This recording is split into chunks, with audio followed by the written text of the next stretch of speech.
My name is Claire Matthews.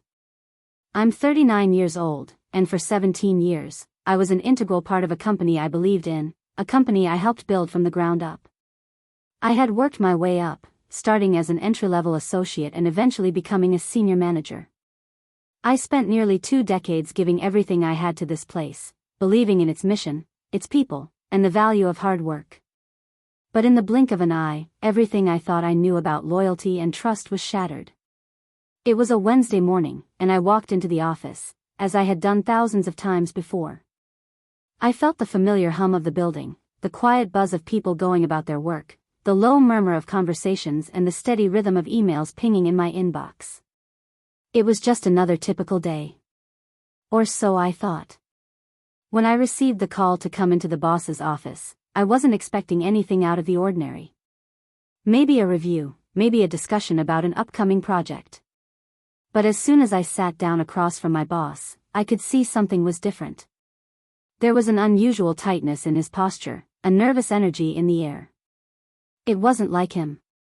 He'd always been calm, collected. I could sense something off, but I didn't know what. I had no idea that this would be the moment everything changed. "Claire, we need to let you go," he said, the words coming out slowly, deliberately, as if he wasn't sure how to say them. I blinked, not sure I had heard him correctly. I'm sorry, what? "We're restructuring, and unfortunately, your position has been eliminated," he continued, his voice steady but distant. "We appreciate your hard work over the years, but this is the decision we've made." The words didn't make sense. After everything I had done for this company, after all the late nights, the sacrifices, the loyalty, how could this be happening? 17 years, and just like that, I was being let go without any warning, without any indication that anything was wrong. As I sat there, stunned and trying to process what was happening, I knew something that he didn't. I wasn't just going to walk out of that office defeated. This wasn't the end of my story, not by a long shot. Because while I was being handed an unexpected and brutal blow, I also had a plan, something they didn't know about. Something I had been quietly preparing for a while, just in case the rug was pulled out from under me.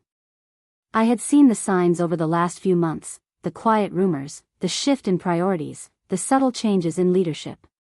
I knew something was coming, even if I didn't know when. And while I had poured my heart and soul into this company, I had also made sure that, when the time came, I wouldn't be left empty-handed. This moment, this feeling of shock and betrayal, was just the beginning of what was about to unfold. I would make sure of that. But for now, as I sat across from my boss, watching his eyes flicker nervously, I knew this wasn't just about being fired. This was about something much bigger. This was about taking control of my future, making sure that the people who thought they could dismiss me wouldn't have the last word. As I sat there in that office, the reality of what was happening began to settle in. 17 years. 17 years of pouring my energy, my skills, and my loyalty into this company, and now, without warning, it was over. Just like that, everything I had worked for was being stripped away. I could feel the sting of betrayal creeping into my chest, but I wasn't going to let it consume me. The first thing I noticed was how calmly my boss spoke. It was almost as if he didn't understand the weight of his words. He was the one who should have felt the sting, the discomfort, but instead, he sat there like this was just another decision in the boardroom. Like I was nothing more than another number in the budget sheet that could easily be cut. "You'll be given a severance package," he continued, but his voice faded as I stopped listening. I was still processing the absurdity of it all. Severance package? A few months of pay to make up for years of dedication? It felt like a slap in the face. I thought back to all the late nights I had stayed at the office, working on projects that no one else wanted to touch. The weekends I spent sorting through problems, even when my family begged me to come home. The missed birthdays, the anniversaries, the sacrifices I had made, believing that my hard work would eventually pay off. But all that hard work, all those sacrifices, meant nothing to them. They saw me as disposable. Easily replaced.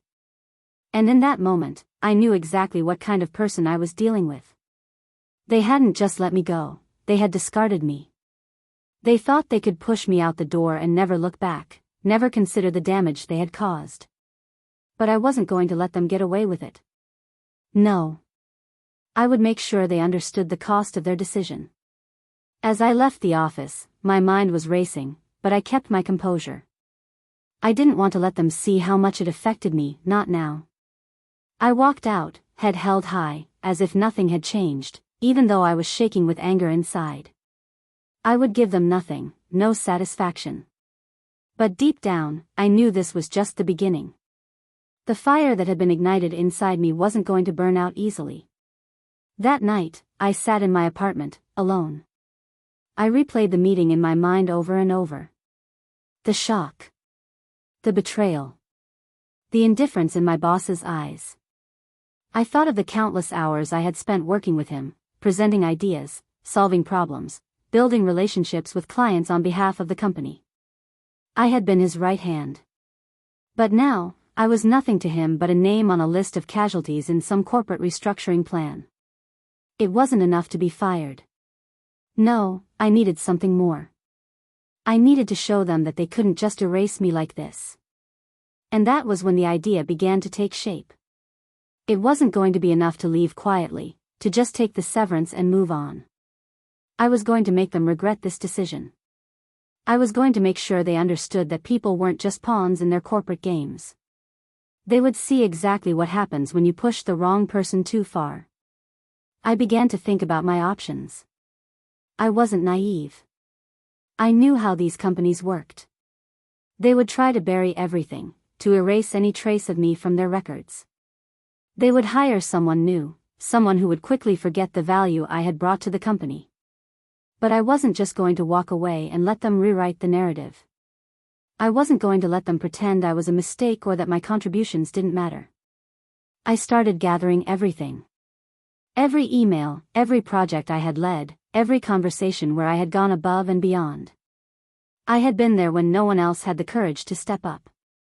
I had poured myself into that company for so long, but they had underestimated me. I wasn't just a woman who could be cast aside. I was a force to be reckoned with. But the revenge wasn't going to be just about exposing them. No, I wanted something that would make them think twice before ever making a decision like this again. I wasn't going to destroy the company, I wasn't reckless or petty, but I was going to make sure they paid for this. I started by looking at the financials. As a senior manager, I had access to certain information, and I knew the company's weaknesses. They had always been careful about their public image, about their forward-thinking initiatives. They prided themselves on innovation and their customer-first attitude, but I knew the truth. I knew where the cracks were, where they could be exposed. I could get my hands on the internal documents that painted a different picture.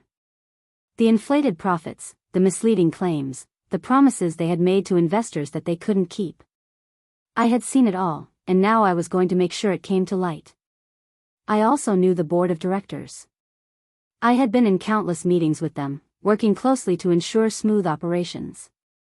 But they had always been so disconnected from the day-to-day workings of the company. They didn't know me like my boss did. They didn't know what I had been doing behind the scenes to keep everything running smoothly.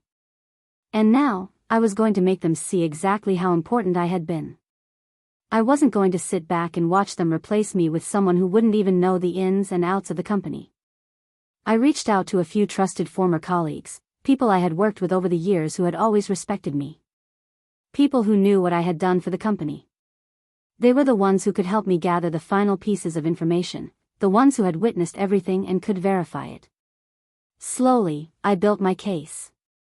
And once I had everything in place, would send it to the board, to the investors, to the press. I would make sure the world knew exactly how they had treated me and how their shiny corporate facade was hiding a much darker reality. But there was one more thing I needed to do, one more piece of the puzzle that would make this complete. I needed to hit them where it hurt the most, their clients.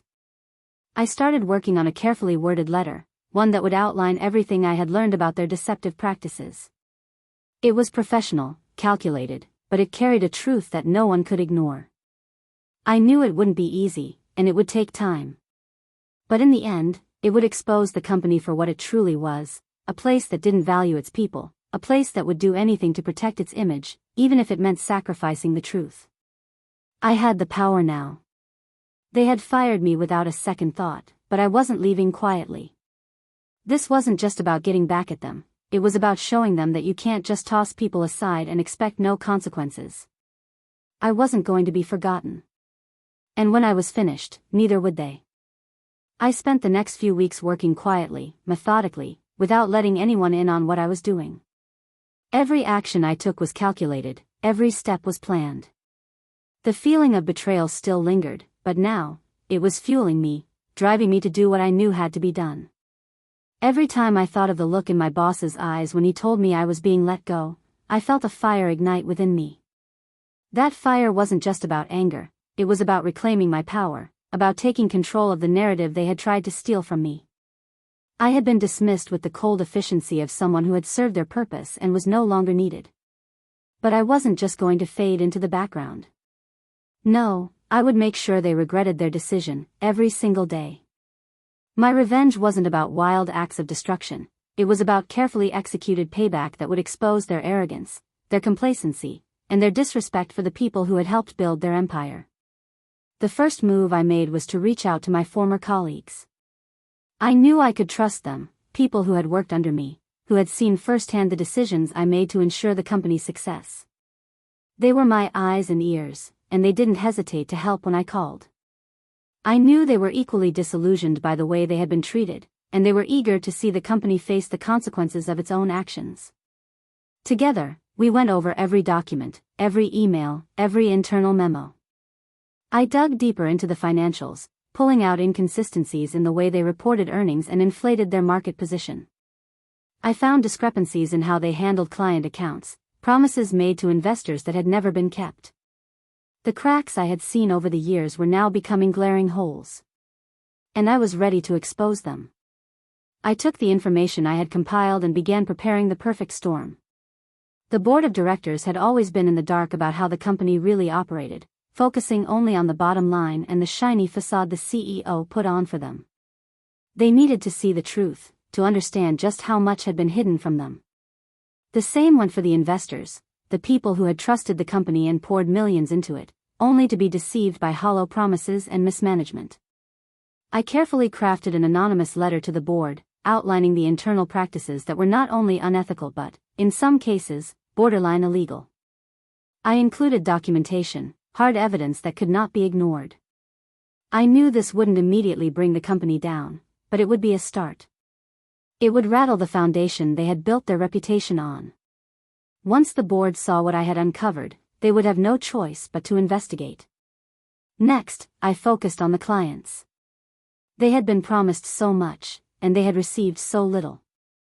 I knew the key decision-makers, people who had trusted the company with their most important projects. I sent each of them a carefully worded letter, not only detailing the discrepancies I had uncovered but also warning them about the future of the company. I didn't want to destroy the relationships, I wanted to plant the seeds of doubt.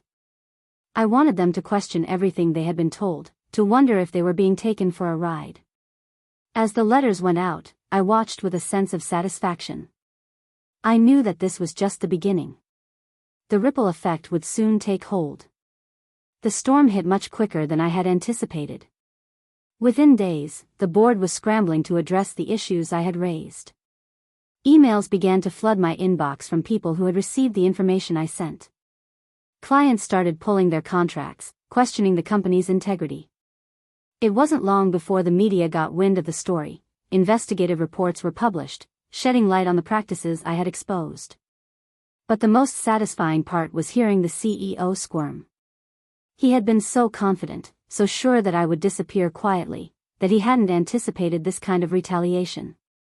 I knew he was working overtime to try and put out the fires, trying to smooth over the damage that had been done. But the cracks were already too wide, and there was nothing he could do to stop the collapse. As the company's public image began to crumble, I started to hear from former employees who had left under similar circumstances. They had been quietly dismissed or pushed out, just as I had been. They reached out to me, thanking me for shining a light on the truth. Together, we formed a network, one that wouldn't let the company get away with treating people like disposable assets anymore. The more people came forward, the clearer it became that I wasn't alone in my feelings. We had all been silenced for too long, and now, we were speaking out. The CEO called me once, just once, after the storm had started. He begged me to drop the issue, to allow them to handle it internally. But I knew exactly what he was trying to do. He didn't want to fix the problem, he just wanted the attention to go away. He wanted to pretend nothing had happened. But by then, the damage had already been done. I listened to him for a moment, but I wasn't interested in his excuses. You had your chance, I said calmly, the satisfaction of seeing him on the defensive clear in my voice. You had your chance to do right by me, and you chose to throw me out without any consideration. Now, you'll have to deal with the consequences. As the weeks went on, things continued to fall apart for the company. The board members who had once been so confident in their decisions were now backpedaling, trying to distance themselves from the mess. Clients were leaving, and investors were pulling out. There were whispers of a potential merger, but it was clear the company's credibility had taken a massive hit. For me, the feeling of vindication was unlike anything I had ever experienced. It wasn't just about seeing them suffer, it was about seeing the truth come to light. It was about knowing that they could no longer silence me or ignore what I had done. I had built something. I had worked hard for everything I achieved. And they had underestimated me, believing I was nothing more than a cog in their machine, someone they could discard without a second thought. But now, as I watched them flounder, I realized something else. The true victory was in knowing that I had taken control of my narrative. I had been fired. I had been betrayed. But instead of being crushed by it, I had used that pain, that anger, to fuel my drive. I had turned the tables, and now, they were the ones paying the price for their negligence. The months that followed my departure were filled with a quiet sense of satisfaction. I continued to build my own business, slowly growing into a role I never thought I would occupy. I took the lessons I had learned, not just from the company, but from the way they treated me, and I used them to create something better. I wasn't just another employee anymore, I was my own boss, building a company based on trust, respect, and integrity. As I reflect on everything that happened, I realize the most important lesson I learned wasn't about revenge. It wasn't about causing harm or bringing them down. It was about reclaiming my power. I had been treated as disposable, but I showed them that you can't break someone who refuses to stay down. And in the end, that was the sweetest revenge of all. To anyone reading this, know that no matter how deep the betrayal, no matter how harsh the blow, you are never as powerless as they make you feel. The true power lies in how you rise from the ashes, in how you take back control, and in how you turn the pain into something that propels you forward. Never let anyone dictate your worth. You decide that. As the days turned into weeks and weeks into months, I began to realize something profound. The revenge I had exacted wasn't about watching the company crumble. It wasn't about feeling superior or getting even with those who had wronged me. No, the real reward was in the clarity I found in the process. The act of reclaiming my power, of standing up and fighting for my dignity, had given me something far more valuable than just satisfaction. It had given me freedom. I had spent so much of my life waiting for validation from others, especially from my family, from my boss, from the people I thought would always support me. But now, I realized that the only validation I needed came from within. It came from the strength I had found in myself to turn a betrayal into a catalyst for change. I watched the company's slow decline from a distance, and while there was no joy in seeing them struggle, I couldn't deny that a small part of me felt vindicated. It wasn't about their downfall, it was about my rise. They had tried to cast me aside, but I had stood tall, and in doing so, I had built something better, something that didn't rely on the false promises of a company that didn't care about me or my future. And as I look back at everything that's happened, the betrayal, the revenge, the aftermath, I've come to understand one crucial truth. Sometimes, the best way to take revenge isn't through destruction, but through creation. By building something of my own, by succeeding despite their attempts to tear me down, I had done more than just get back at them, I had created a life that was truly mine. The world doesn't owe us anything, and those who doubt us can never take away our ability to rise. We have the power to control our own narrative. And in the end, that's what makes us unstoppable. So, to anyone who has ever been made to feel small, dismissed, or betrayed, remember this: your story is yours to write. No one can erase it unless you let them. You are stronger than you know, and your greatest victory isn't in what others do to you, it's in how you rise, rebuild, and thrive. I may have been fired from that company, but I was never going to be fired from my own life. And that, in the end, is the sweetest victory.